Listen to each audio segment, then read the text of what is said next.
Netcasts you love. From people you trust. This is TWiT.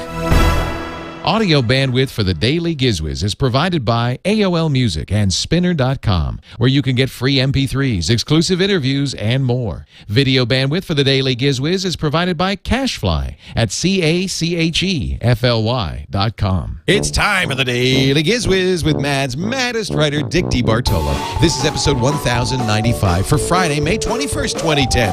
The Rude Awakening. And now, get ready for Dick. Strangely enough, the island of Manhattan has quieted to a dull roar. The sun is hidden behind the clouds. Even the crows are cawing the mournful song that is heard from shore to shore, from Hudson to the East River.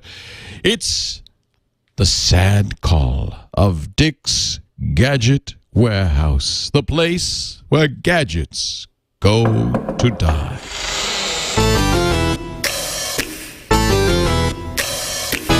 They're geeky and they're goofy, together they are loopy.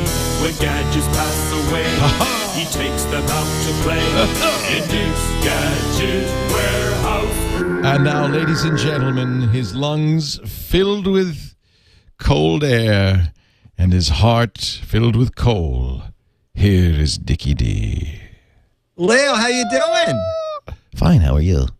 I'm doing fine, Oh, too. that's lovely, Dick. I'm so happy to hear it. How are things in the Gadget Warehouse these days? Things are jumping at the warehouse because I'm unpacking stuff. I'm having a lot of fun. You're unpacking? Why would you be unpacking? Unpacking because, as we talked about a couple weeks ago, I realized I've spent $120,000 and maybe I can get a smaller room by getting rid of some of the crap in this giant room. Oh, you're kidding. You're going to move?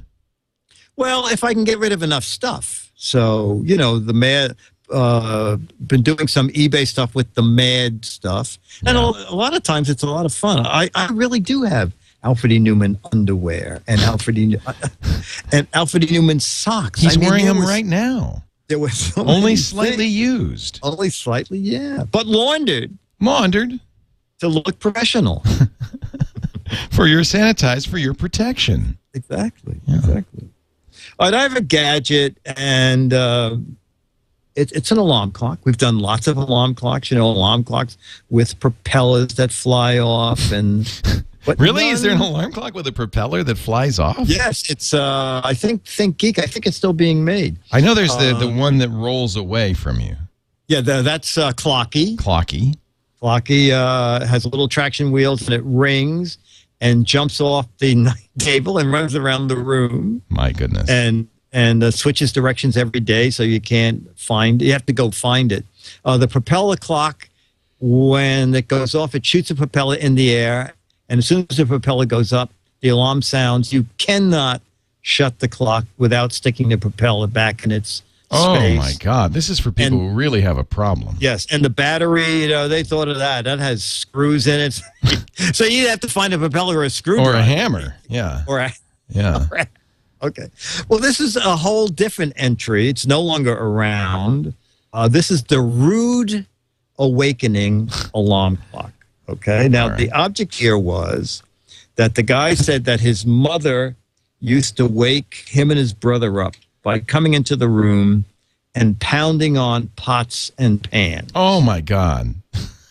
So he decided he would make an alarm clock that not only would somebody be pounding on pots and pans, but like a drill sergeant would be yelling terrible things. Get up, get up, get up, you! Yeah. Right. Now, I put it on tape because it's hard to get the clock to do it on cue.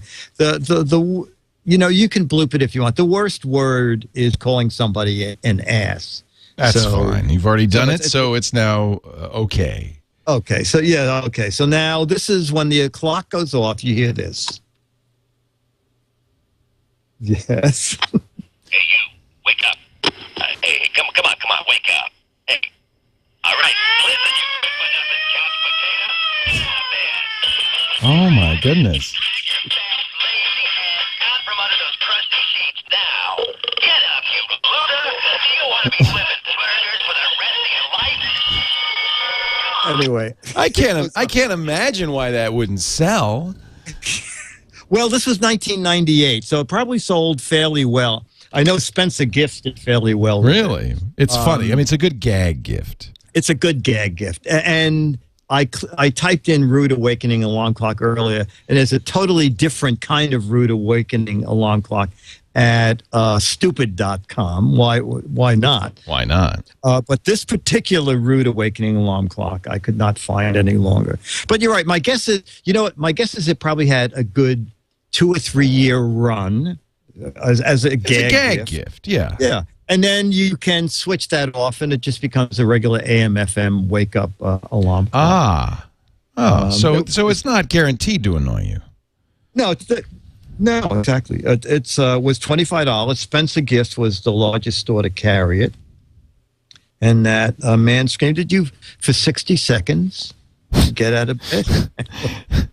The funny thing is I went to YouTube and typed in Rude Awakening alarm clock. And there are people who posted videos where they go in and actually wake their kids up by banging. Oh, and they make a video of it, which is great. Yeah. That's so nice. That's so thoughtful. It's so something to humiliate your kids for the rest of their lives, basically. Yeah, exactly. Maybe they're hoping to get on America's Funniest Home Videos or something like that. That could be America's Most Annoying Home Videos. America's Most Sadistic Home Videos. Yeah, that's it. Hey, Fox, hello, Fox. I'm sure there's a Japanese TV network somewhere that does that. I'm absolutely sure. You ever see the Homer Simpsons episode where they call Fox TV? No. And you hear the voice go, "Hi, this is Fox TV. If you have an idea for a game show, it doesn't matter how crappy it is. We're looking for any piece of crap to put on the air. So just tell us what." It's so wonderful that show is so popular that they can just say mock their own network. It's their own network. That's the funny thing about it. I know. How do they get away with it? Anyway, so from the Gadget Warehouse, the Rude Awakening. Hey, get up. What's wrong with you? Here come the letters, those lovely letters. Here come the GizWiz letters. There's a Santana theme rounding out our week of great GizWiz letter themes from Dan Loaders. Thank you, Dan. And Forrest in Loomis, California writes, "Love the show. I've been listening out of the corner of my ear since the early days before I'll Be Here was inadvertently introduced into the public's consciousness." Complete mistake. I remember the titanium Spork was a biggie. Well, the planet's gadget-laden leaders, the Japanese, have improved the Spork. No. With the introduction of the Raymond fork. The name has nothing. The name has nothing on the perfectly named Spork. No, because who is Raymond and what is he up to? But I think you'll agree that they've added a spoon bowl to the fork tine, and it has been. Well, that's what a spork is. A spork is a spoon with tines. If I might synopsize, have a real bowl on it. Because I'm assuming.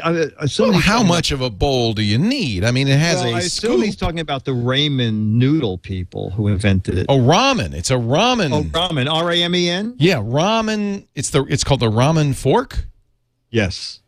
Huh. The ramen fork. Oh, you're right. It's much more spoony. It's spoony. Yeah, they have this at the Museum of Modern Art. This is much more spoony. Yeah. That's actually kind of cool. You know what? Wait a minute. It doesn't have a knife edge. Well, neither does the spork. A knife edge? What, are you trying to kill somebody? No, doesn't the spork have one edge that can cut things? That would be a knife fork. Smorfner. I have a plastic thing that you have a spork with a knife edge. I think there's been a flaw in the factory.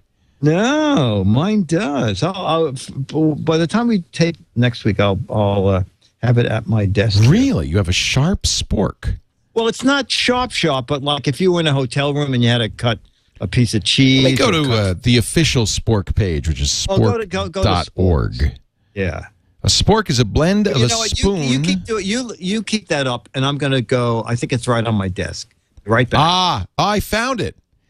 A blend of a spoon and fork, a proprietary name for a piece of cutlery combining the features of a spoon, fork, and sometimes knife. Aha.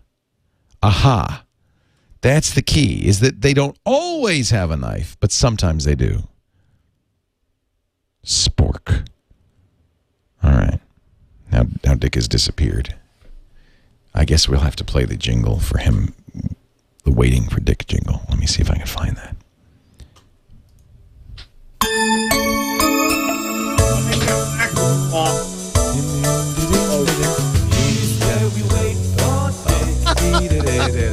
Oh, Leo, you know what? Someone sent me this pack of Sporks.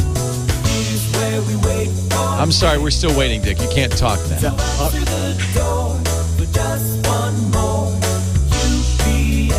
Now, I found on spork.org to confirm your point of view, Dick, that sometimes there is a knife edge, and you have one with a knife edge. I see right there. You know what, Leo? I didn't open the package. I could see the knife edge through the package, which is why I thought it did. It's called Spork, but it's double-ended. Oh, good Lord. What is that at the bottom? It looks like something for some sort of medical device. Yeah, but you see this? So this this is the fork, the cutting edge that I thought a spork had. This was cheese. I think Zud's got it right in our chat room. He says, if you combine a spork and a knife, the proper name would be lawsuit. I think he's right. Oh, is that what it's called? I think that's actually correct. Oh, yeah. Oh, you know what? This is produced by a law firm. Yeah, there you go. It said, use the spork and call us about your upcoming lawsuit. Beach says it's called the Spore, sometimes knife fork. Knife fork? Sports knife fork. Give us a spork. Come on. So there you go. So there you have it. There you have it, ladies and gentlemen. If there were any question, in fact, the judge's ruling is in, and a spork may sometimes, but not always, include a knife edge. Okay. And Forrest and Loomis, thank you. We have concluded this week of GizWiz episodes. It has been mightily informative. I do want the ramen fanork. The fanork or the knife? or you know, the filadle. What the fanuck do I know? Let's just get the... Fanuck is the world's largest manufacturer of... oh, yeah. They're all made by Fanuck. Filadles. Oh, yeah. The filadles are a combination fork and soup ladle. It can only go downward from here. So let's it can't because I'll be here. DAIL. Why? It's the Daily Giz Wiz. It's the Daily Giz Wiz. It's the Daily Giz Wiz. It makes its own gravy.